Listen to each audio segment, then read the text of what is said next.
just how does it feel to live in Europe right now, given the uncertainty and things that are happening in Ukraine? Have things changed since you first arrived? Um, I think for me, and probably for Biddy too, and for any American who's here, it's really interesting living so close to a war zone. And it's also really interesting to see how all of Europe is coming together to help them. We were in Berlin a few weeks ago, and Mhm. the Berlin train station, like dedicated to refugees, everywhere with like refugee people helping them, like signs for refugees everywhere. Every time we're in an airport, anywhere in Europe, we've noticed that. And I Yeah. think that that's a really big shift than anything we would ever see in America. Mhm. And then, especially Prague, it's so close. Like the second biggest minority in the Czech Republic is Ukrainians. Mhm. And so you can definitely talk about your buddy, but like Yeah. we see like like Ukrainian flags, and there's protests or peaceful, walks and concerts, and it's a really different outlook on the way to look at war than we do in America. It's Yeah. really cool, I think. But Yeah. she's It's obviously like terrifying. Like my mom was really scared and still Of is a little bit course. scared. Of course. But I tried to explain to her, I was like, it's not like we are in the front lines or anything. I was like, we're just closer than, we normally are. But I don't really know anyone at home who's Ukrainian, but here we have like a buddy through our school. And my buddy here just so happens to be from the Ukraine. She's 17 and she moved here last year just to study. So when all this broke out, I texted her and she's like the nicest person ever. And obviously it's terrible. Her whole family is still in the Ukraine. Yeah. And so I reached out to her and I was like, Sophia, if you need anything, like, please let me know. And she immediately gets back to me. She's like, oh, you're so nice. Like, thank you so much. I was like, you're going through it, girl. Like, it's okay. Yeah. And I met with her and her grandma and mom took a train and are staying with her in Prague. But the rest of her family is still in Kyiv. Yeah. So it was really crazy just having that connection to someone that has their family still there. Um, and just to be so close and just seeing like one of my professors, even he cut class short because they were going to go put things on a bus to send to the Ukraine. So Wow. it's just crazy to really have like everybody involved. Everybody's like looking for people to have places to stay and just raising all this money and clothes and just like anything people can do, because we're so close, we're able to help more, it feels like, and do more, which has been really amazing. Yeah, wow. And so your buddy, and you mentioned that she still has family in Kiev. Is she able to contact them? Does she know if they're still okay? She's been, I don't really know how she's contacting them, but she said that they're okay for now. They live a little bit farther out of the city center. Yeah. And so her mom and grandma came over, but she said her dad and like her dad's family wanted to stay. They didn't want to leave. They wanted to stay and, stay home and do what they Yeah. can. Gotcha. Wow. I got goosebumps when you guys were talking about that. I probably that won't be the first time, I'm sure, in this conversation. Another question I have is has what has been the biggest challenge for you just in Europe, if any challenges? I know that you just mentioned like seeing so much unity and all of these really great things that are happening. But has there been any newer challenges for you as you kind of navigate this in Europe? I think that it has been, I have, it really showed me like how like lucky we are as Americans to be safe, like geographically, just by luck that we're, never involved like locationally in Europe's issues until we bring our troops over here by ourselves. Um, so it was just like a feeling that like I've never had before, knowing that we were so close to it because there hasn't been a full-on war on American soil since like the Civil War. Right. So being closer than I've ever been and anyone in my family's ever been to war, it's just like a feeling that I just had to get used to at first. And now I'm pretty much used to it. But at first it kind of felt like, I was kind of frozen. I was like, wait a minute, this is like not that far away. Yeah. So I think that's just like an American being in Europe for this is probably the most like difficult, like challenge sort of thing to get over because we've never had to deal with that really. So Right. Right. yeah, Anything? Yeah. I agree. I think the two like things I think about that have been challenging. Every morning we go down and we eat breakfast like in this cafeteria hall in our dorm. And we have a dorm mom who lives in the dorms and updates us every morning on literally anything. But like the past few weeks, she's been coming in and she's like, okay, they're 20 kilometers away from the like Polish border. Okay, like everyone be safe. Okay, everyone like Pray, pray. Everyone, cross your fingers. And that's like really stressful to start my day off with. She's also like a 78-year-old like Czech woman. Yeah. So to her, it's not like it's nothing. I mean, her husband was like in the Holocaust. So so he was a lot older than her, but so our husband was like in the RAF. He was Jewish, was Czech, and then fled to England and was in the Royal Air Force. So she's like, to her, it's like, oh yeah, like there's a war. There's a war. Here we go again. Yeah. Right.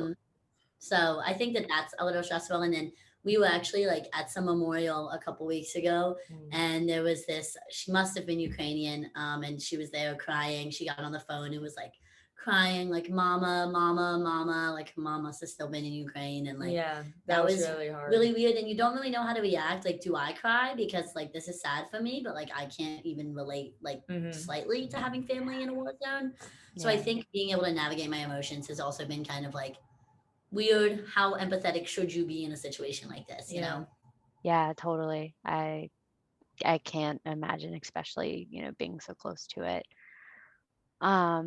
So to talk a little bit more about some of the things that you've both been doing in terms of volunteering and getting funds together, why did you decide to raise money to help those in Ukraine?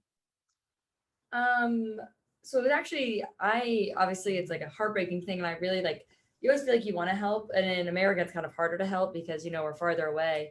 And I didn't even think about the fact that we were closer and able to do more until Leah texted. And she was just like, hey, I think I want to look into like volunteering or something.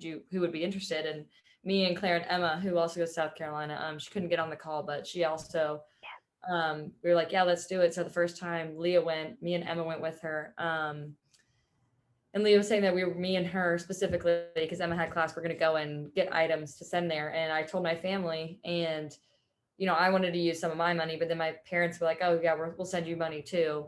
Because the US dollar goes farther in the Czech Republic. So they're like, well, then you owe you the money and then you can use the cash that you have there. So we were able to do that. And it was just amazing seeing like how much we could get with like the money. And then Leah also had money from CIS, I believe.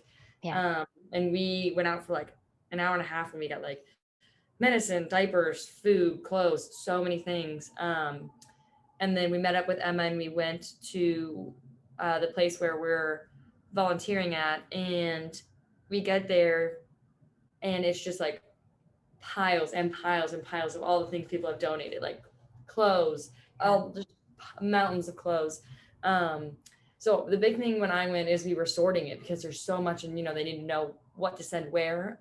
So specifically there was a train coming to take clothes to a women's hospital. There was a bunker underneath that had women and newborns, women who had just given birth. So we had to sort through and pick out all the baby's clothes and women's clothes and, get like stuff together that moms would need. So it was really like it was like not harder, but it made you see like the little like onesies that you're pulling out to give to these kids that had just been born in an hour in a bomb shelter, and like the things, and they were like, think about what you would need in a bomb shelter if you were there, And so we had to pick out all these things and put them in boxes, and then we helped sort some other things too, because we had gotten all the like the baby and women stuff out. So that was my experience volunteering. And then Anne Claire went yesterday. Yeah. And so after Biddy like came back, I was in school that day. We were like, okay, we are so lucky that we're in a sorority of girls who love philanthropy. They love it. We're both in trial at USC. And they love to help. And there's like, a lot of opportunity for them to help. And so we texted in the group chat and we were like, hey guys, we're raising money for Ukraine. Anything you can send will help. We're going and we're buying stuff for donations. Biddy did it today. Like, we'll be doing it, in the coming months, like anything you can donate. And I mean, we got like $150 in like 3 days. In 3 days from these girls who, obviously have never been to Ukraine. So that was cool. That's how we got like a lot of the money that we raised, and they're still sending it. Yeah, they're still. I wake up with Venmos from girls in Tried Out, which has been super amazing. Like girls that our sorority is pretty big at South Carolina, and it's girls I've never even heard of that are Venmoing me for this, which has been super, just incredible to see, just everybody giving like whatever they can, Yeah. which is super amazing. Yeah. Wow. So yesterday, this was crazy. I went to it was like outside of Prague, and it's a school that was like originally empty, like no one's in it. But then the mayor of whatever city, town in Prague was like, we can use this school for Ukrainian refugees. So Leah and I went and got a bunch of food, like canned goods and stuff, took it over there, and I walked in and there were Ukrainian kids running around, like running like everywhere. And I was like, oh my God. And they were so happy. They were so cute. They were in this great school, this great place. They were safe. They, like were getting fed. They were going out to the playground. It was so sweet. And like one of them came up to me and like tried to talk to me. And I was like, oh my God, I don't speak Russian. I don't speak Czech. Like, I couldn't help you. But it was fun. Like I got to play with her a little bit. And then we would, I don't even know how to describe it, weaving nets. So we were cutting fabric and weaving this fabric into fishing net to make it look like camouflage. And then these big camouflage nets going to the Ukraine this weekend to cover like the Jeeps and their guns and all the Ukrainian soldiers, like all of their belongings. And so that was like, I was like, man, something physical that I'm touching is like going to someone there it's gonna help them. Yeah. That was a crazy thing, was like touching it and knowing like that it was going there and they were gonna have it. So that was really cool. Obviously, like nothing I'd ever done before. We're just sitting there on the floor weaving. Yeah.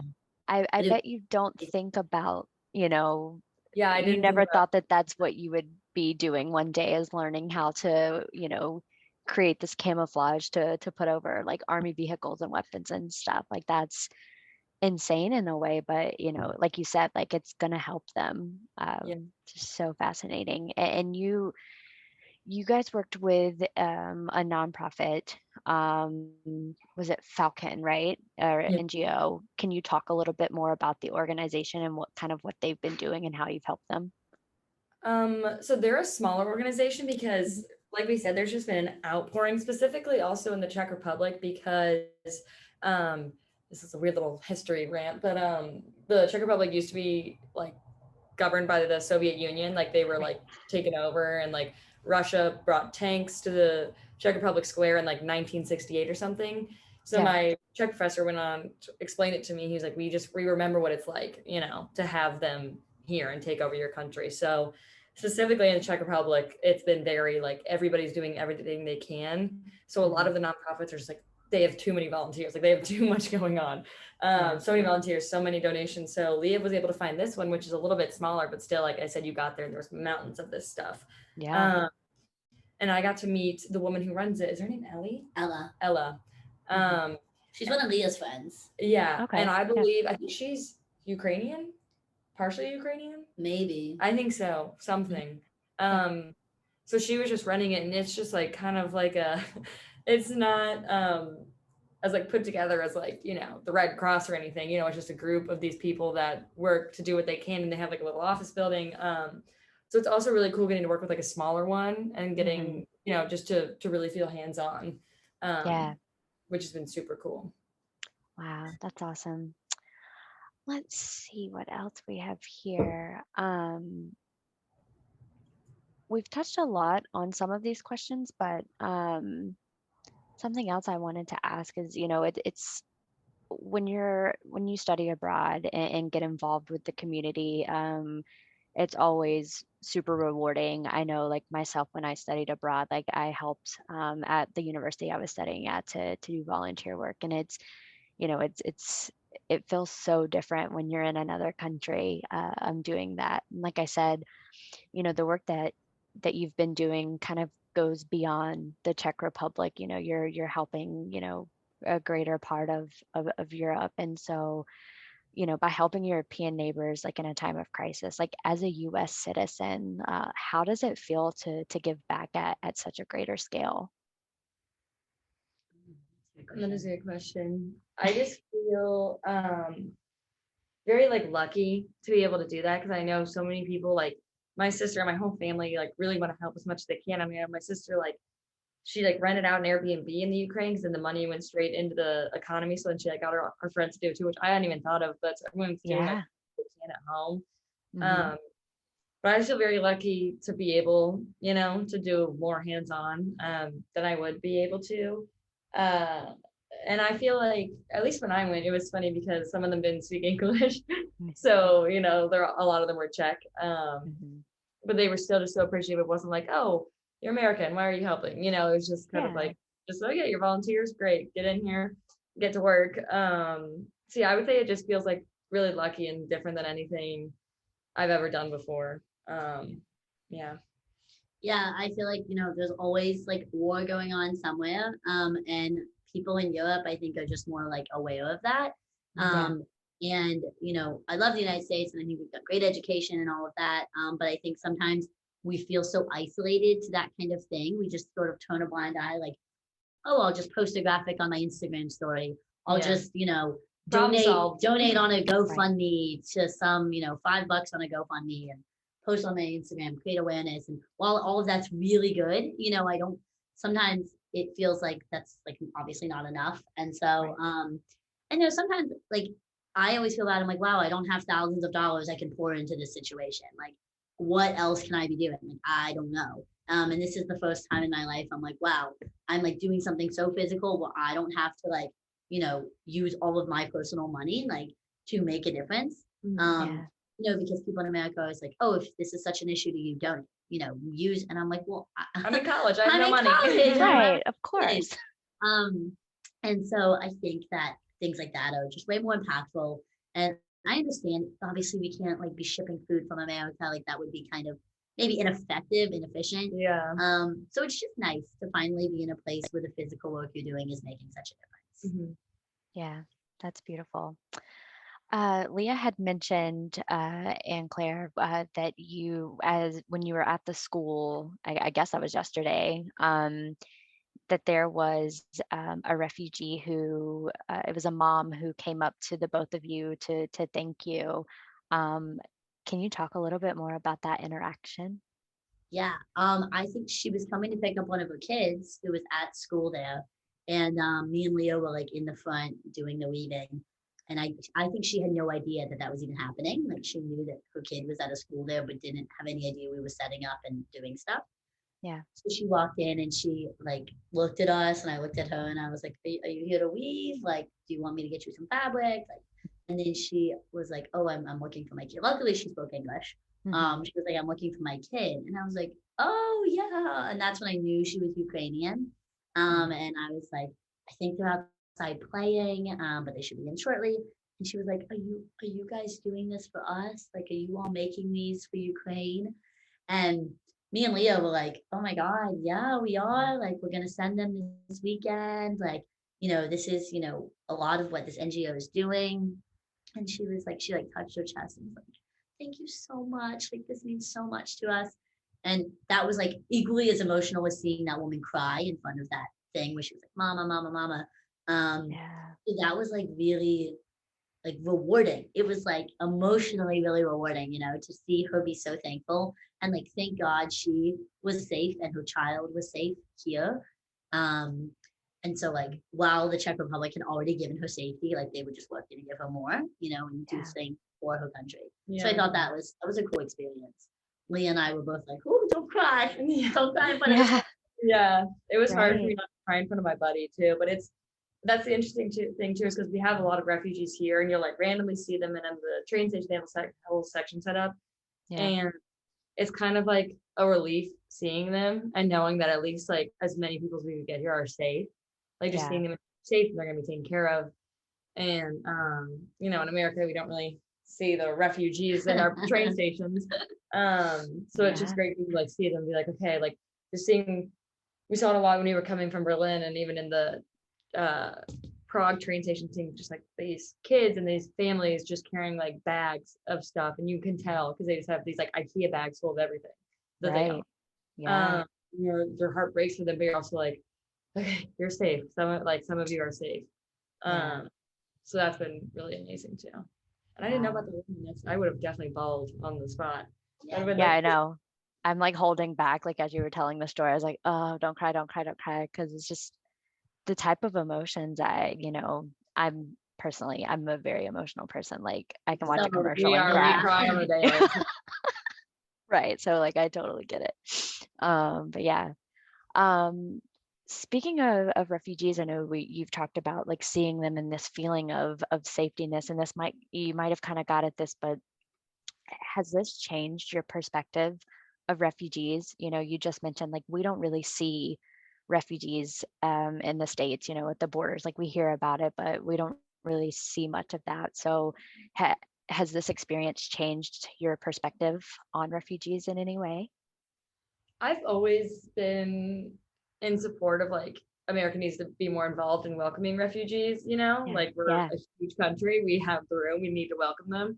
totally. Um, but it's interesting to see, the difference in, for me personally, like seeing like white refugees, and then Yeah, everybody's like, oh yeah, come on in. So it's right. interesting, to see them. And I've always had the same viewpoint of refugees, but it's interesting to see other people see it now, like it's Hmm. not, like you, so you want to let, so it's just incredibly Yeah, interesting. And just like, just having your like heartbreak for them is, I mean, and it feels for me, because these refugees are here and they're in Europe where I am, it gives you a different viewpoint hmm, of just like how quick things can change. But yeah, that's just my own experience with that. I think for me, it's really interesting to see, like Leah was explaining to me yesterday, how every single refugee who's come into the Czech Republic has been given free healthcare, they've been given a stipend, and they've been given an opportunity to work. Hmm. And the Czech Republic is not nearly as, like, doesn't have nearly as many resources, doesn't have nearly as strong of a financial system, doesn't have nearly the amount of resource, like things that the United States does. And like, what if the United States was able to offer just half of what the Czech Republic is offering to refugees? Like the ability to come in and work. Like we have a labor shortage. And Yeah. what we complain that we have a labor shortage, yet we don't want to let people in who are probably willing to work. yeah, I think for me, that's something that's like, man, this country that like doesn't, I mean, the Czech Republic love it. They don't have a lot. They go. And they're yeah, offering right. everything. And Yeah. there's not a single person who's like, oh, the refugees are taking our jobs. Yeah, The no one has said refugees are that. taking our Right. healthcare. Like Everyone's that, like, come in, take that is everything Yeah, else not, take for you. it. they're not Wow. even, one quarter of, wealthy and abundant as the United States is. Hmm. And sure, people might say, well, that's why the United States is so wealthy and abundant, because we don't help other people. Yeah. But France is helping people. Italy is helping people. Big power. Germany is helping Germany's people. doing a lot. These huge countries in Europe, and so it just makes me think about, like, what How, more could we be doing with the resources the United States has. yeah. Totally. Wow. Wow. So in thinking about this whole experience and knowing that it's not over yet and things can change at any moment, so far, um, this experience, how has it changed you in any way, or is there anything that you've learned in these past few weeks? I feel like I've learned not only what I've learned so much from studying abroad, and I was telling, I forget it was Anne Claire or my mom, I was like, my brain feels so full, like it feels really full. It's at like maximum capacity. And I've just learned like so much, but then specifically like having this happen while we're here, I feel like has given me, like the lessons of a lifetime Yeah. that I would have never experienced otherwise. Just, and my one professor actually made us write down a list. He was like, I want you, your homework for this week is, write a list of how this has changed your perspective on the world. And it's just crazy, like how, like I said, how lucky we are in America to be so far removed geographically, for better or for worse, Hmm. but that we never have to worry about like what happens if, this bomb goes amiss and it lands in my hometown, like I'm Right. learning like in World War II, America tried to drop a bomb in Germany and it landed in Prague, like never have Wow. to worry about these random and, like these bombings and, never having to worry about that. And I was just like knowing that we're safe and we, like America has its troubles, but we're never like threatened by other people. Yeah. I never have to worry about my family in that retrospect. So that's just been like one of the biggest like takeaways is just like how short life is and how like how tricky it can be, but also how like the little issues in day-to-day life that I worry about are so not important, you know, like little Yeah, spats with people, like you never know what's going to happen. So that's kind of absolutely. been eye-opening to me. Wow. Yeah. How Yeah, about I you, think Anne for Claire? me, it's kind of similar to the way COVID has made me feel like, you know, it's very possible it can take away like all the fun you're having and all the lessons like and things that you're doing. Like any moment Russia could invade Poland and we would have to evacuate immediately. Hmm. And so this has really made me like just cherish every single moment while being abroad because similar to how the COVID kids were like it was out of their control. Like something completely out of your control could just wreak havoc on your study abroad experience. And it's something we've been looking forward to our whole lives. But what you have to remember is like, yeah, wow, it wreaked havoc on my study abroad experience, but like it's literally like killing people and like the Yeah, it's same thing bigger with than COVID. me. I mean, it wreaked havoc on my life, but it was killing people.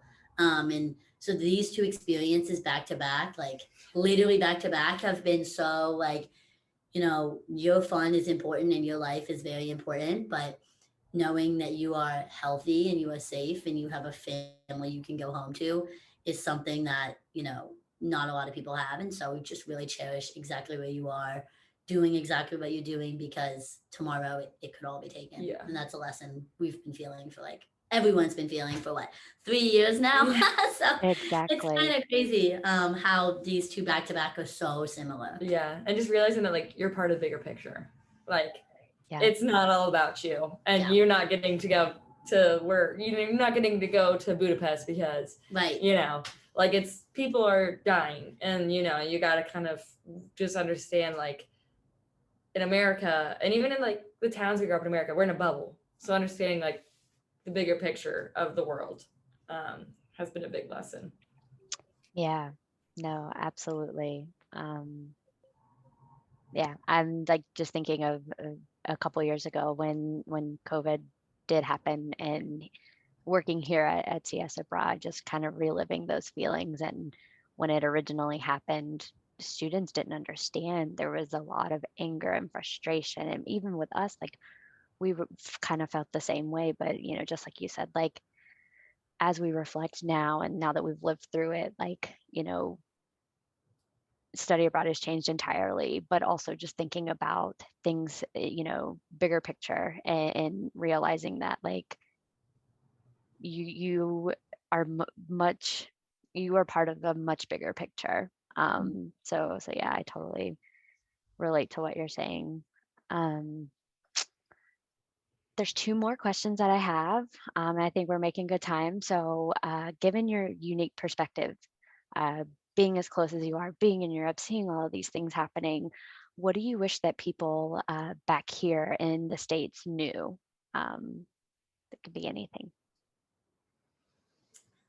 I wish that they knew that it's important to call out like Putin, even though you're just one person, it's important to recognize it and call it out because I've been rewatching, this is nerdy, I've been rewatching World War II in color. And it's the same, Putin is very similar to Hitler, which is terrifying. Hitler Yeah, wanted to rebuild the German empire, and that's what Putin's trying to do. And even though, yeah, you're just one kid in America, it's also important to take it seriously. I feel like as Americans, we like to make light of things, which, yes, that's part of our culture. That's kind of who we are. But calling it out, acknowledging it, and because it's going to take the whole world to like take him down and have it, you know, make real change. So I think it's even important, just if you're one person, just to acknowledge it, talk about it, and just do what you can. Anything helps. So Yeah, I think for me, it's a little bit of that. It's a little bit of like, be so grateful that you're safe. mhm. Be so grateful to your parents that they're with you and like they didn't have to go anywhere, they didn't have to flee. Um, and then a little bit what I was saying previously, like refugees are not going to come in and ruin our economy. They're not going to come in and start crime. They don't want to be here. The refugees don't want to leave their home. I think a lot of people have this idea that, oh my God, refugees just want to get to America so badly. If they wanted to get to America so badly, they would have left before war started. Like They love Yeah. their home country. They love it. Ukrainians love Ukraine. Syrian people love Syria. There's a reason they stayed until a war broke out. And I think a lot of Americans don't realize that. They think everybody wants to be in America. Yeah. And so, God, anyone coming in from a war-torn country is just gonna like wreak havoc, like I said. And they're not. They don't want to be there. It's really sad for them to even have to seek refuge anywhere but their home. Yeah, and to have you just be so cold to them, you know, Yeah. it's just crazy. Yeah. When people say things like that, like obviously they don't want to leave. That's why they're in refugee camps and they're on like the brink of literally a war zone. Like not everyone wants to be in America. Yeah. Well, I'm here. I don't even want to be in America now. I'm like, I'm happy to be here. Thank you. Right. I love America. I love America. And I just but think that sometimes people need to realize refugees want to stay where they are. Yeah. And it's really sad when they're forced out of it. Yeah, absolutely. Well, I think this kind of wraps up. I was thinking, just kind of talking from our conversations, you mentioned that, you know, you have a buddy system, your buddies from Ukraine. Have you met anyone from Russia, and have you heard any other like Russian perspectives like on what's happening? I haven't, but a lot of I'm just in. There's this one class that someone in our program is in, and there's a couple Russian girls there, and he was saying that they talked about it during class, and she was like, none of my money works. None of her credit cards work, and she's like, obviously, like this is terrible. You know, she's like, this is so hard, and I feel so terrible about it. And then someone also said that like she's talking about how her mom is like brainwashed. She's like, my mom doesn't think that anything's wrong with this.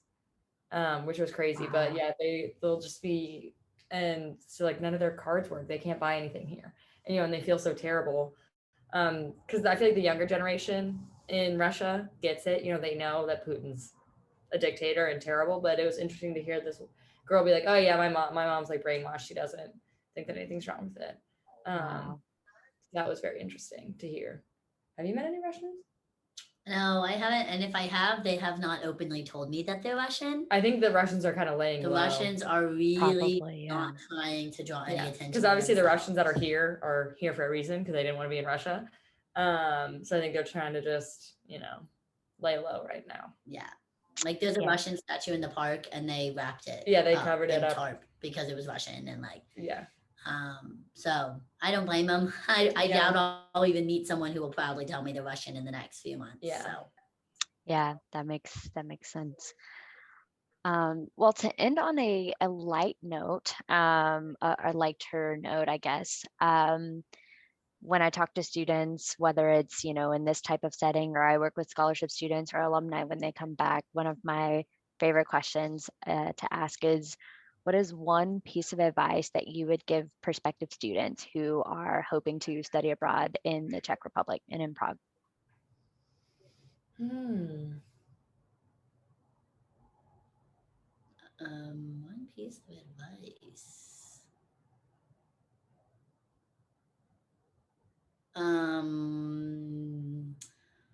I think one piece of advice that it's not really even advice. It's just like we have had a lot of people come visit us in Prague, you know, from Barcelona, from Florence, from Paris, and almost all of them have said they wish they studied in Prague.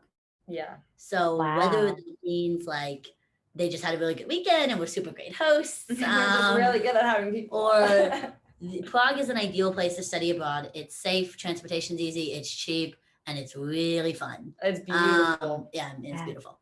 So And the people visiting, are those like other classmates from the States or friends that you Mhm. know? yeah, Yeah. they're in like, you know, other programs in Florence, Yeah, Barcelona, it's like a lot of our friends from Tridel. Madrid, and Yeah. all of that kind of stuff. Yeah, and they're like, oh my God, Prague is beautiful. I'm like, I know, it's my home. Yeah. So I don't know if that's advice. That's just something about studying abroad in Prague. Yeah, my one piece of advice to people that are actually coming to Prague would be, don't be alarmed by the bluntness of the Czechs. That's just how they are. They're not mean to you because you're American. They're just crunchy people.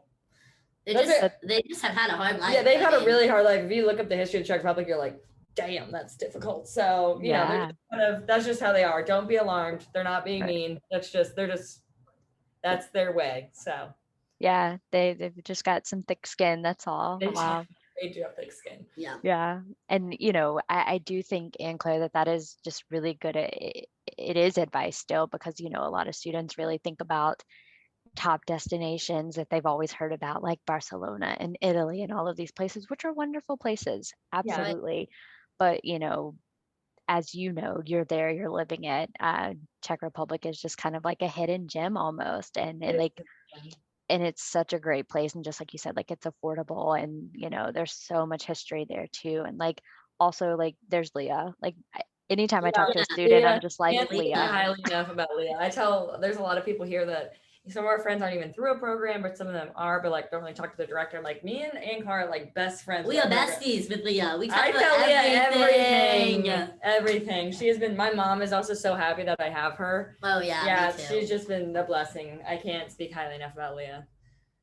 That's so good to hear. Well, that's all I had. Is there anything else that maybe we didn't cover that you want other students to know that we may not have covered? Nothing I can think of. I think If you want to mention that we feel that CIS is taking all of the measures they can to keep us safe. Yeah. You know, a lot of our other friends like, I'm going to like Poland and Budapest. Like, and I'm like, don't you know? Like, and they're like, no, it doesn't matter. And like one program literally took kids to Poland on a bus, like took them to Poland last weekend. And my mom's like, thank God CIS is monitoring you all. Like, we don't feel like we're being like forced. No, God, but not at all. I feel like I'm being looked out for. Yes, CIS is looking out for us. Yeah, they're looking out for the add kids. that to the blog. Yeah, absolutely. CIS's arms. Yeah. Yes, I'm gonna clip that, send it to our risk management team, and say like, you guys are really doing it. They're not suffocating us, but they're keeping us safe. Yeah. That's beautiful. I love to hear that. And you're going to Paris this weekend, right? Yeah, we are going to Paris this weekend. That's exciting. Any big plans while you're there? So many. I have the itinerary. I've been to Paris like so many times. Biddy's never been. I've never been, so she's gonna. I have every reservation and every museum booked and every little hour, everything we're doing. It's so exciting. Oh my gosh, we'll have so much fun. If you take pictures, you can tag us in social media so that we can see what you're doing. We will take pictures. Leah's absolutely. Leah, oh yeah, Leah is